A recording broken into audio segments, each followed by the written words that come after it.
Assalamualaikum warahmatullahi wabarakatuh. Selamat pagi, siang, sore, dan malam untuk teman-teman yang menonton video ini. Kembali lagi bersama saya Fendi Saputra dengan NIM 1902315022 kelas IF 15 Cilacap, program studi teknik mesin.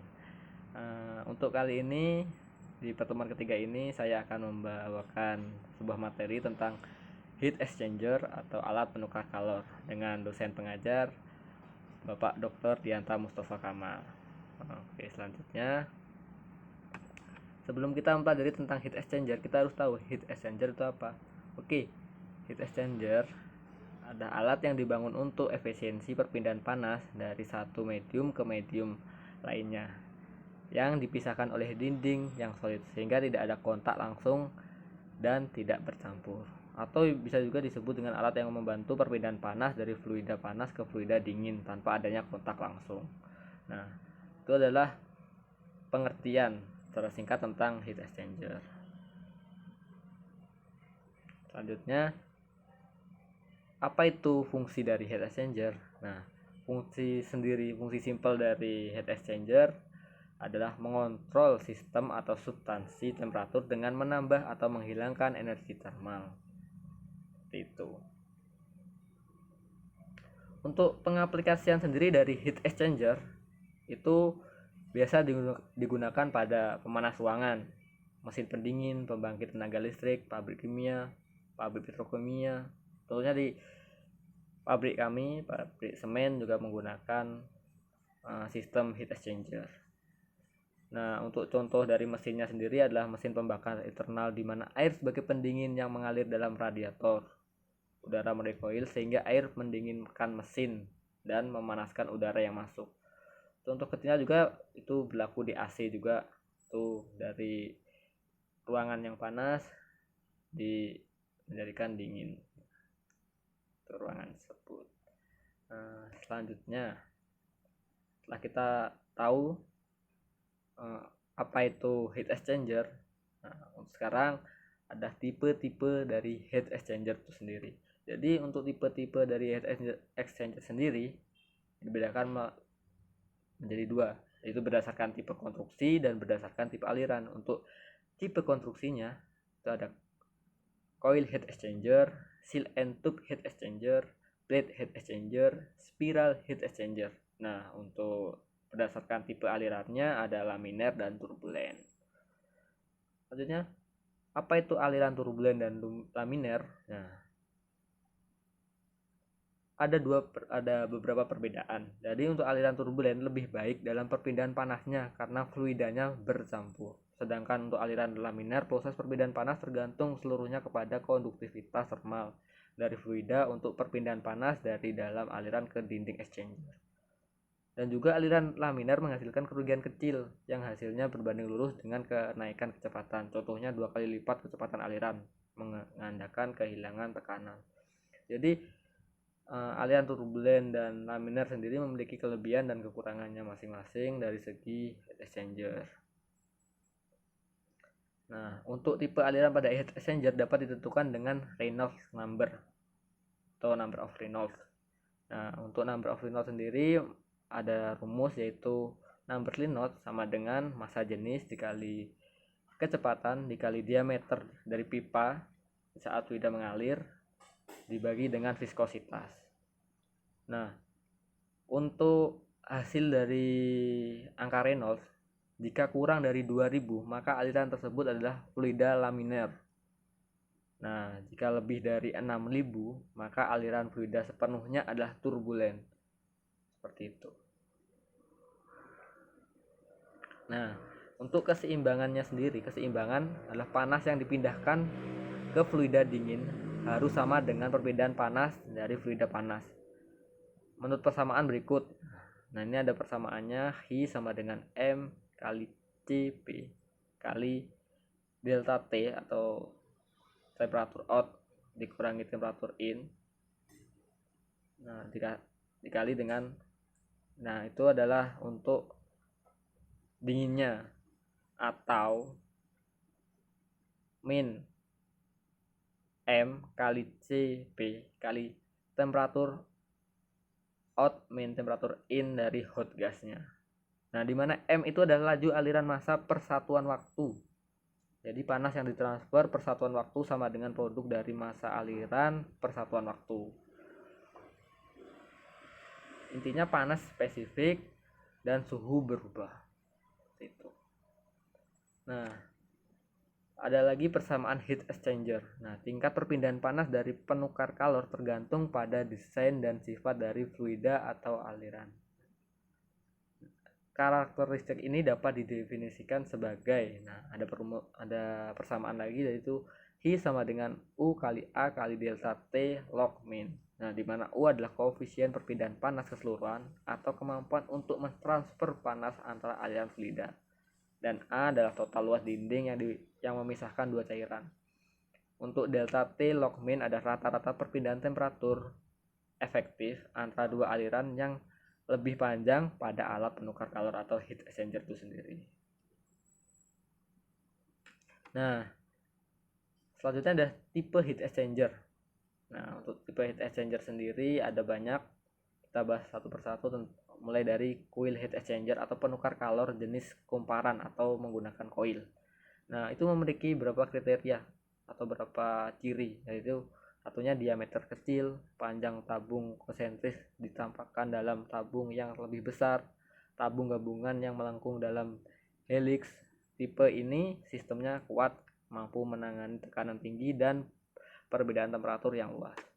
Nah, untuk kelebihannya sendiri biasanya itu lebih murah, kecepatan aliran lebih tinggi, bilangan Reynolds lebih tinggi, cocok untuk aliran rendah.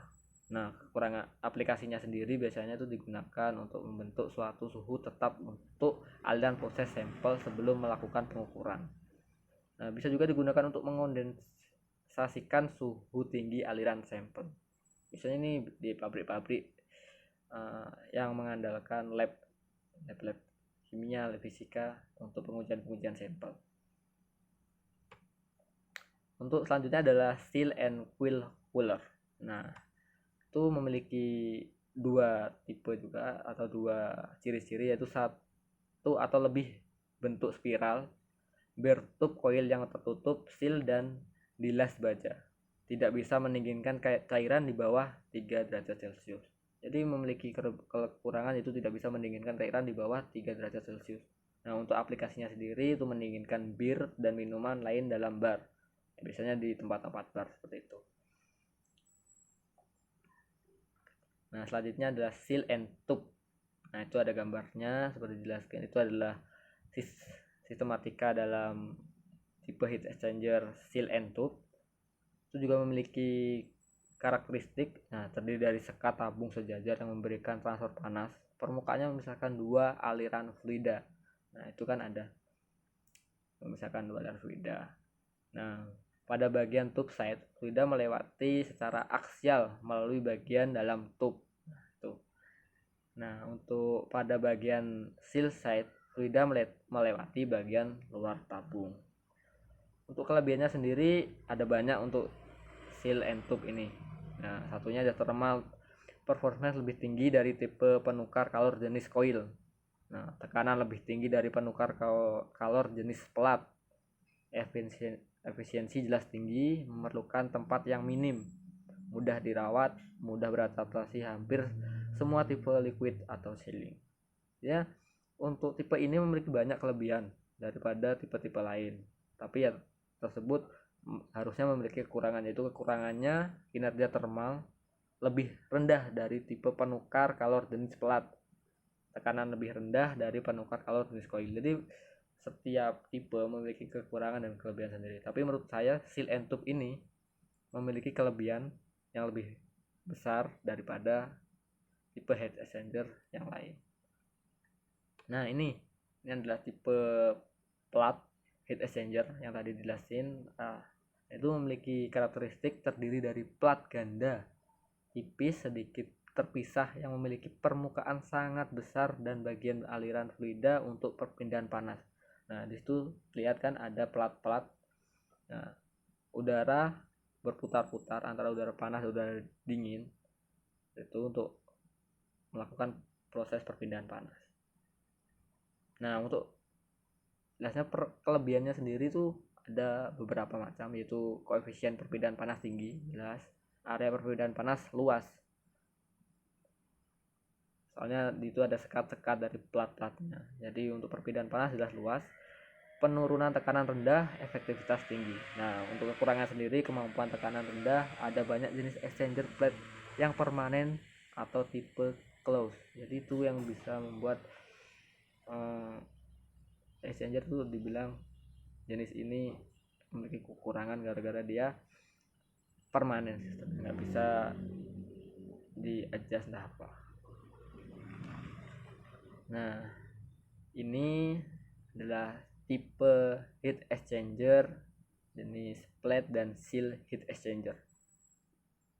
Ini ada gabungan, jadi dia ada sistem plate dan sistem seal heat exchanger. Nah, jadi untuk kriteria sendiri jelas dia menggabungkan heat exchanger plate dan teknologi heat exchanger seal dan tube. Jadi ada 3 kombinasi tuh. Nah, di tengah-tengah dari heat exchanger ada satu plat yang dilas melingkar di bulat dengan menekan dan memotong plat bulat dan dilas secara permanen. Nah, sama aja ini sistemnya permanen juga, soalnya konstruksinya semuanya dilas, bukan dibaut. Nah, untuk kelebihannya sendiri jelas dia memiliki banyak kelebihan. Jadi transfer panas tinggi, tekanan tinggi, suhu operasi tinggi, ukuran yang ringkas, penyumbatan yang rendah, dan tentunya aman terhadap kebocoran pada tekanan dari suhu tinggi. Nah, kenapa dia aman dari kebocoran? Ya dari tadi, karena strukturnya atau komponennya melalui proses pengelasan, jadi permanen seperti itu. Tapi menimbulkan kekurangan juga, jadi dia gak bisa dibongkar pasang, misalnya ada proses maintenance seperti itu. Nah, ini untuk tipe selanjutnya adalah adiabatic well heat exchanger. Nah, ini adalah heat exchanger menggunakan intermediate fluida atau tempat yang solid untuk menahan panas, yang kemudian pindah ke sisi lain dari penukar panas akan dirilis. Nah, ini jenis lain dari heat exchanger. Nah, selanjutnya ada 2 contoh. Ini adalah roda adiabatic yang terdiri dari roda besar yang berputar melalui cairan panas dan dingin, dan heat exchanger fluida. Selanjutnya ini adalah heat exchanger perubahan fasa. Heat exchanger ini dapat digunakan baik untuk memanaskan cairan hingga menguap atau mendidih, atau digunakan sebagai kondensor untuk mendinginkan uap dan mengondensasi ke cairan. Biasanya ini bisa untuk proses boiler atau pendidihan cairan atau proses kondensasi juga bisa. Yang untuk aplikasinya sendiri itu jelas di boiler untuk memanaskan umpan yang masuk, biasanya air untuk PLTU seperti itu. Selanjutnya adalah pembangkit listrik tenaga uap. Nah, itu yang tadi saya bilang oleh PLTU, yang untuk mendidihkan air yang dari laut atau dari sumber air menjadi uap, yang nantinya uap itu akan dijadikan sebagai sumber tenaga listrik. Nah, ini spiral heat exchanger yang tadi dijelasin, yaitu SHE, spiral heat exchanger. Jelas bentuknya spiral. Nah, jarak antara lebar saluran spiral juga dengan menggunakan paku mengatur jarak yang sebelum tergulung. Nah, dari definisi tadi menjamin tidak ada percampuran 2 cairan akan terjadi jika kebocoran akan kembali berisi fluida yang sama. Jadi paling aman untuk terjadinya kebocoran atau tercampurnya fluida. Nah, kelebihannya jelas efisien terhadap ruang dan tempat, mudah untuk perbaikan, lebih murah, rendah dan biaya modal, rendah biaya energi, jelas tuh. Yang modelnya juga seperti itu. Nah, aplikasinya biasanya di pemanasan bioreaktor, pendinginan limbah dan lainnya. Seperti itu. Nah,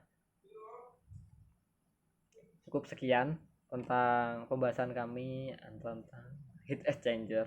Nah, tentang tipe-tipe exchanger, pengertian exchanger, dan rumus-rumus exchanger. Nah, saya ucapkan terima kasih untuk teman-teman yang mau menonton, dan Bapak Dr. Rianta Mustafa selaku dosen kita. Nah, selanjutnya semoga kita bisa bertemu ke video yang lainnya. Saya akhiri, wassalamualaikum warahmatullahi wabarakatuh.